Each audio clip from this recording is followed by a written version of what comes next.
this is the reason why for me, the 三虾面 epitomizes the Jiangnan印象 or the impression of Jiangnan. So we're here at 北四塔 station of the Suzhou metro.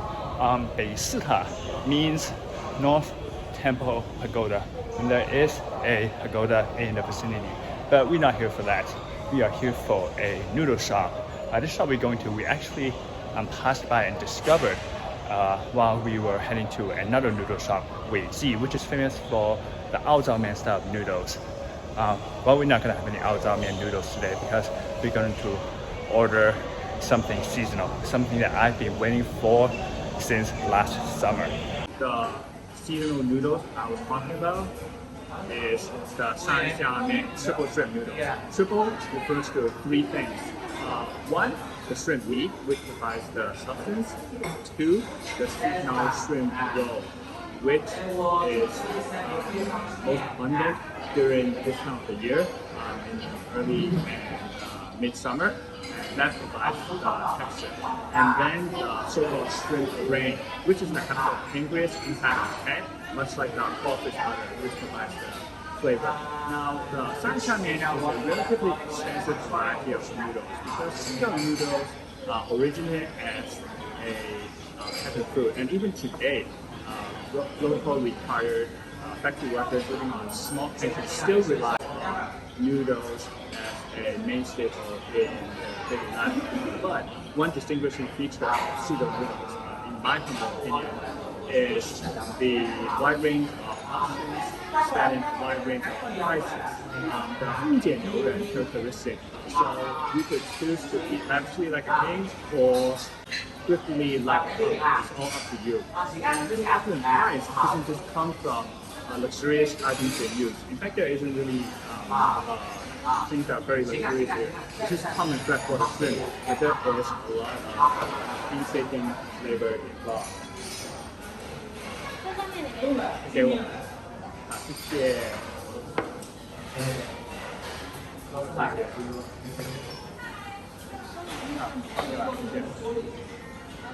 Well, that's what I'm talking about. My triple shrimp noodles.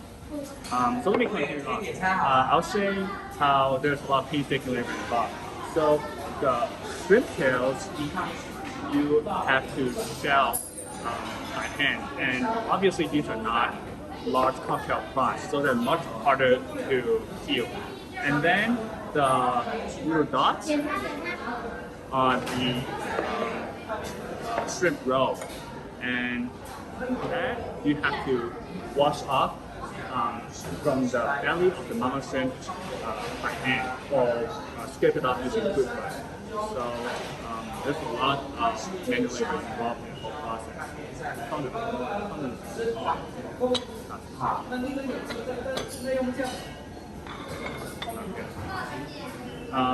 And lastly, the shrimp brain starts with cooking the head to solidify the capital pancreas inside, which will then be scooped out. So it's a very long and detailed cooking process, which is why some historians like to say that only the folks of the Jiangnan area have the patience to prepare and the leisure to invent this kind of intricate dishes. Because the Jiangnan region has always been affluent, so locals have more time and energy to focus on creating and enjoying the requirements of life, since they don't have to worry about basic sustenance. And this is the reason why, for me, the 三虾面 epitomizes the Jiangnan 印象 or the impression of Jiangnan, which is shared among many Chinese. This was a relatively deluxe version. Even the noodles had a blanket of shrimp roll. In upscale shops like this one, the server would help mix the toppings and noodles together to ensure that patrons can relish all three components of triple shrimp with every bite, since this is one of those dishes where the whole is greater than the sum of its parts. When we were finished, some triple shrimp toppings remained, and I could have ordered some more free noodles. It's a perk for 三虾面 at some shops, but decided against that because we plan to order a third bowl. Before the third bowl though, let's talk about the shop and the second bowl. 顾树桥面馆 is not a typical noodle shop that serves peasant food, and you could tell by the decor is Chinese but not old or down to earth. It is truly one of those restaurants locals seniors scoff at, maybe for breaking with some conventions, or maybe simply because of the high price. But food evolves and both traditions and innovations are needed. They're kind of like the yin and the yang. They complete and complement each other. Our second bowl was a little different. 虾子冷拌面, cold and tossed noodles with shrimp roll. 虾子酱油 or shrimp roll soy sauce is popular here, but using plain roll is less common, as are the white noodles. And the topping on the side was 线下鹿茸菌. It had charred scallion and the oil used to char said scallion. And adding a bit of this mixture to the noodles sort of reminded me of the Suzhou version of 葱油拌面, scallion oil noodles, but with some extra complexity and flavors because the dish also had plenty of shrimp. However, the true highlight was 鹿茸菌, literally ancillary mushroom. Sorry, I couldn't find its English or scientific names, but it felt like popular mushroom on steroids. And more shrooms. Both noodles came with soup, which had matsutake, pork ribs, and black garlic, a substantial upgrade from soups elsewhere. We also ordered a 碧螺红茶溏心蛋, soft-boiled egg marinated in black tea, made from fermented 碧螺春, an iconic local green tea I spoke of before. The egg took on more of the tea color than the fragrance, but the jello-y and gooey texture was wonderful. So that wraps up our first two bowls. We're done with the 三虾面 and the 冷样 So we're done with the 三虾面 and the 冷拌面. But as always, round 3. For round 3, something less pricey. At 6 yuan a bowl, this Hong Tang Mian noodles with red soup is a standard peasant food found in almost all noodle shops, usually accompanied by jiao tou, noodle toppings. A tried and true pairing is Hong Tang Mian with men rou, braised pork. This time we went with something similar but less common, the jiazi gai, a dish mentioned in a Qing Dynasty book from around 2 centuries ago and rarely found in restaurants today. It's basically a deep-fried version of the aforesaid men rou, which is frequently pork belly, as in the case here. A local chef wrote that since men rou have to be cut into neat rectangular pieces for presentation purpose, a lot of trimmings would be produced, and those were deep-fried into jiazi gai. I love pork cutlets like tonkatsu and schnitzel, so this was totally my type of dish.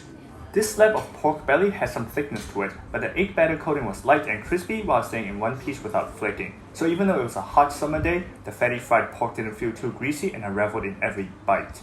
When it did get too much, there was pickled radish, one of the 4 small sides that came with the sanxiamen triple shrimp noodle set. For the third bowl, I also saved a piece of 早香卤鸭 jujube braised duck, which is an independent noodle topping on the menu. It was super tender, almost didn't need to chew. Another side dish was the dessert 费宜绿豆凉糕, a mung bean cake with super potent bouquet of the sweet-scented osmanthus. That little thread sticking out is the flour. The crumbly texture though resembled regular mung bean cake. 3 bowls of noodles for the 2 of us, plus a few sides here and there. Thought that'd be enough for a while, but We were in the neighborhood just less than 24 hours ago. But now we've returned to check out another noodle shop. guess what noodles we ordered? Certainly saw something familiar. 再见!